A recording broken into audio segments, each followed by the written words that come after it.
जब ये 3 हो जाएंगे ना फिर नेक्स्ट 3 बुला दें। ठीक।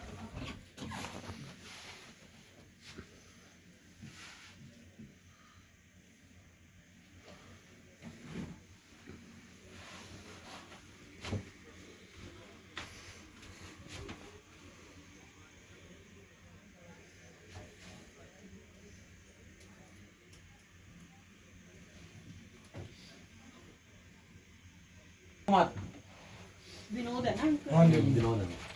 कार्ड इधर है। क्या भाई आवाज आई? मैंने भी slip national rehabilitation centre. Delhi अंदर है। हाँ वो ਉੱਥੇ ਦਿਖਾ ਕੇ ਜਾਇਓ ਇੱਕ ਵਾਰ ये कितना खाना? हल्की सी भी आवाज ਜਿੱਥੋਂ आएगी ना, ਕੰਮ ਚੈੱਕ ਕੀਤਾ ਸੀ ਡਾਕਟਰ ਨੇ अच्छा कर। ਉਹਨੂੰ। ਹਾਂ रिपोर्ट आई है डॉक्टर की।